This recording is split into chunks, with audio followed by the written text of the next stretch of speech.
Experience the future of packaging and processing up close and in action. Explore groundbreaking innovations, engage with hands-on solutions, and connect with the experts transforming the industry. See how these advancements can revolutionize your products, production lines, and business. It all starts here. Don't miss out. Register today at packexpolasvegas.com/unpackedpod.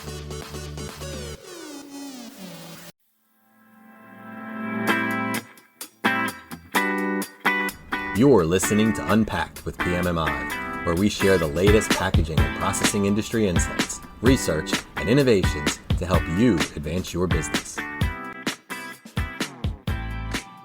Hi, and welcome to another episode of Unpacked with PMMI. I'm your host, Sean Riley. Unfortunately, I think it's safe to assume that most listeners either know someone who has been hacked or have been hacked themselves. There is no end to the evolving sophistication of bad actors in the cyber world, and now they've turned their attention to our food producers. Fortunately for us, the Food and Agriculture Information Sharing and Analysis Center, or IT-ISAC, has proactively convened to help food and beverage processing companies in the event of a cyber attack. Scott Algeier and Paul Hershberger joined the pod to discuss how companies like Conagra, PepsiCo, and Oracle have come together to share information to help prevent, or when necessary, help food and beverage processing under attack and restore their cyber health. So with all the fancy introductions out of the way, I'd like to welcome two guests to the podcast today. First, we have Scott Algeier. Welcome, Scott. Hi, thank you for having me. Oh, the pleasure's all mine. And we also have Paul Hershberger. Hi, thank you. So I'm an avid reader of Pro Food World, so I've been following this for a bit. But for our listeners who are completely in the dark about this and they're finding out about this for the first time, let's see if we can explain it up front. What is the Food and Ag ISAC, and why did it go away to begin with? Sure. The Food and Agriculture ISAC is an information sharing organization for food and agriculture companies. It is designed for cyber threat intelligence and really all hazards threat intelligence sharing among food and agriculture companies. There's a team of analysts that curates and delivers analytic products on a daily basis to the members, and the member companies, their analysts get together regularly to share information about threats that they're seeing, mitigations that they're implementing, best practices that they can collaborate on developing, and best practices that they can deploy within their environments. So it's a trusted forum for companies to share and receive threat intelligence about a range of threats facing the industry. All right, with that being said, why is now in particular a crucial time to bring back the Food and Agriculture ISAC? I think when you look at some of what's been happening in the broader industry and really the level of awareness that is just coming about around the need for that tighter collaboration across the industry, you see it in both the industry participants looking for ways to engage, but you also see a little bit more of the attention from government agencies and looking at some of the regulatory space. There just seemed like this was the right time to reestablish as an ISAC.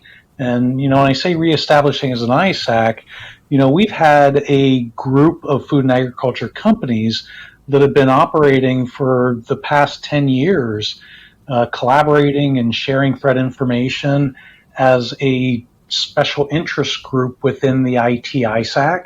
So it's not that we're starting from scratch. We actually have an operational model that's up and running, and we've had about 24 companies that have been doing this for a while now.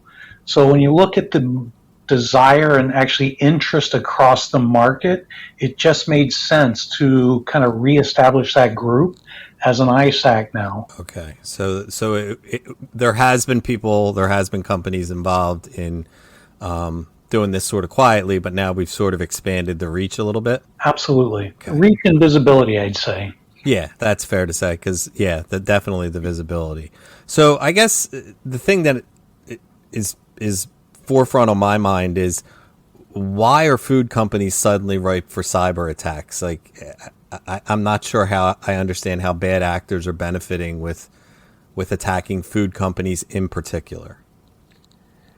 Yeah, well, I think it's important to recognize that all critical infrastructure sectors are being targeted by attacks. So there's Mm-hmm. really no company that's immune to an attack, and whether you're being targeted or whether you're a random victim of a large-scale attack that it doesn't necessarily target you or anyone specifically, but just it's a moneymaker attack.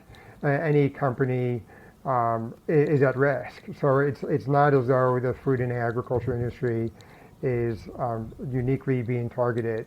That being said, I think there are a couple trends impacting security within the food and agriculture industry. The key one is that the technology is being increasingly integrated into modern farming. Thanks to technology, we're able to create more yields. We're able to create more products more efficiently. So the technology has changed agriculture. This integration is great. There's lots of efficiencies, but it also creates a larger attack surface. So the fact that there is a larger attack surface now because of the integration in technology is one reason why there's some risk to the industry. I think the other is there's just bad actors out there. There's different bad actors are targeting different companies for different information using different means. Right. And we are able to track and monitor these actors so that the companies can defend themselves. Some of these actors are looking for financial gain. Some of them are after intellectual property. So I think it's a combination of the increased technology as well as there's different motivations of specific adversaries. Very interesting. Yeah, and especially those financially motivated ones. I mean, they understand markets and they do their own research to look at where they have high probabilities of finding people who will pay ransoms.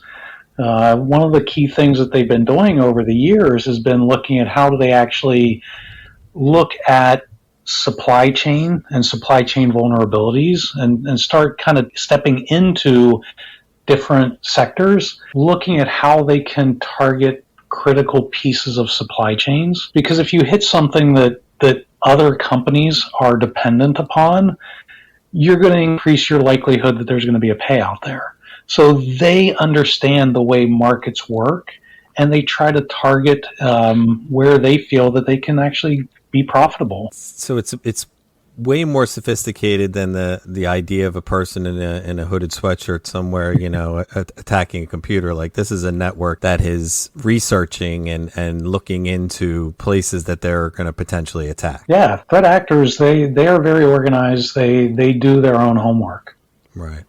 And I think one thing, in addition to being very well organized and in addition to doing their own homework, they also share and collaborate with each other, right? They serve as force multipliers.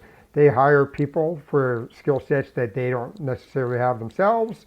So they're collaborating in cyberspace, right? They're collaborating to launch their attacks, which makes a forum such as the Food and Agriculture ISAC so essential, right? The attackers are collaborating. The defenders need to collaborate as well.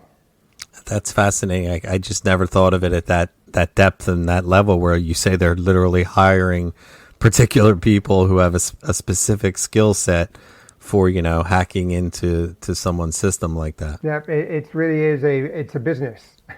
Yeah. Right. And again, those who are out there to make money, it's a business for them. And then there are those nation state actors who deploy different tactics and different techniques against different enterprises for different purposes. And what the Food and Agriculture ISAC enables the companies to do is to track these actors, track their techniques, track their procedures, so then we can deploy effective mitigations against it. Because no one company can analyze all this information on its own. No one company can be up to date on all of these actors. So pulling these resources, it serves as a force multiplier for the industry defenders. Wow, it's kind of overwhelming. So I guess with that in mind, in the event of an attack, how does the Food and Agriculture ISAC? How do you get involved? How do you jump in and try to help? That's a great question. Of course, the first goal is to try to provide information so that companies reduce the likelihood of them being attacked, right? We provide vendor-neutral analysis, vendor-neutral threat intelligence to these companies so that they can try and minimize the risks and take the appropriate defensive actions. But in the case that there is a successful attack or someone experiences an incident, there are several ways that the Food and Ag ISAC can help. Member companies voluntarily share information, right? So they would have to voluntarily share the incident with us and provide indicators of compromise or provide details about the attack that they're willing and able to share. And then we're able to serve as an early warning network for the other food and agriculture companies. Hey, we've seen this attack, be on the lookout for this. But B, we serve as to help the company in the attack. And when I say help the company that's experiencing the attack, we're not deploying a team to help them fend off an attack. The analysts within the Food and Ag ISAC member companies can share their knowledge with the company that's experiencing the incident. Yes, we've seen this before. This is what you need to do to block the attack. We saw something similar last week. This is how we did it. This is how we mitigated it. Have you tried adjusting this setting, right? Maybe that will stop the attack for you. So there are the team of analysts from the Food and Agriculture ISAC member companies serve, again, as a force multiplier. They serve as an extra team of analysts that's available to these companies when they're experiencing an incident. So a company can, even if it's not a full-scale incident and they're not exactly sure what it is, they're saying, hey, this happened today, hasn't happened before, not sure what it is. Has anyone else experienced that? And then there's a whole team of analysts that's waiting there to help you. Well, that seems super helpful. I mean, that's a lot that you just laid out there that people are doing when they jump in like that, which is wonderful to hear. So I guess you touched on a lot of it, but does each food and agriculture ISAC company monitor their cybersecurity independently, or are there standard tools to make it easier for members to communicate? Is there sort of a standard operating practices that are already out there, or is it all just sort of reactionary to what's happening? Yeah, so I think the short answer is each member company has their own tools that they deploy, and we, through the Food and Agriculture ISAC, we provide a suite of tools as well to the member companies, but those are easily plugged into their internal environments. So the companies are responsible for monitoring their own networks, but we provide tools that enable them to send them indicators and other analysis that they can easily ingest into their environments. But I think Paul can probably can provide some better examples as to how member companies actually take value out of their ISAC membership.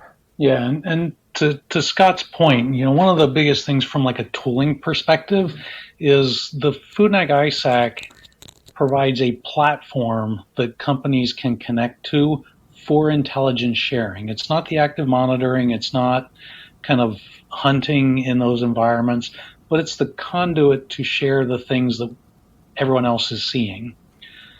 So we talked about, the value of, as an industry, coming together and sharing that information. It's truly about how do you plug in and be fast with how you are able to capture intelligence, feed it into the platform, and then disseminate it out to all the other companies. Because when you think about the speed of attacks are, you have to move fast to stay ahead of them. Mm-hmm. And you have to move fast to share what you learn so other organizations can stay ahead of them.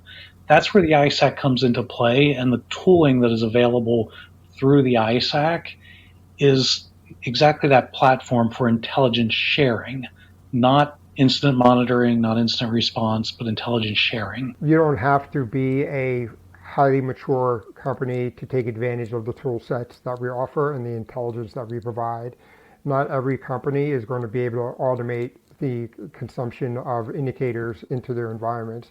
So our team of analysts provide daily reports to member companies as well, weekly reports, and then incident-specific reports, highlighting the threat environment, providing analysis on specific incidents and attacks, so that even if you're not a highly sophisticated enterprise with the tools to automate the ingestion of indicators, you still have actionable intelligence that you can use and take back to your enterprise. So the Food and Agriculture ISAC is not designed just for the largest food and agriculture companies in the world. It's designed for them and small, medium-sized businesses. We curate the intelligence to the different segments of our membership. So you do not have to be one of the largest food and agriculture companies in the world to receive cyber threat intelligence from the Food and Ag ISAC, or to get value from the intelligence that's being shared through it. And that's a good point, Scott, because I was thinking about kind of the automated sharing to it, but by the way, we have a chat channel. That channel is open to the members of the Food and Ag ISAC, and all you have to do is you have a question, you throw it in there, or if you see something unusual, you throw it in there, and it's open for the community to kind of consume that and chime in with the conversation as well. Very cool, because that was actually I was going to sort of put a button on it by asking how do companies, the smaller or the mid-level companies, find out this information, or where do they go to get more information on the Food and Agriculture ISAC? It's a great question. Thank you for that. So the website is foodandag-isac.org. We also have a guide specific for small and medium-sized businesses that's available on the website. We developed a cybersecurity guide for small and medium-sized enterprises to try and drive security, improve security practices throughout the sector. It's a easy to implement guide. It's a low to no cost implementation, and for companies who are trying to figure out how they can improve their cybersecurity posture. So it's a great resource for specifically for small and medium-sized enterprises. However, as we just noted, we think companies of all sizes can take advantage of analysis and the intelligence that's being shared through the Food and Ag ISAC, and especially having access to the analysts from the other member companies. There's a team of people that understand what you're dealing with, and they understand the fight, and they're willing to help. Everyone's in the same boat.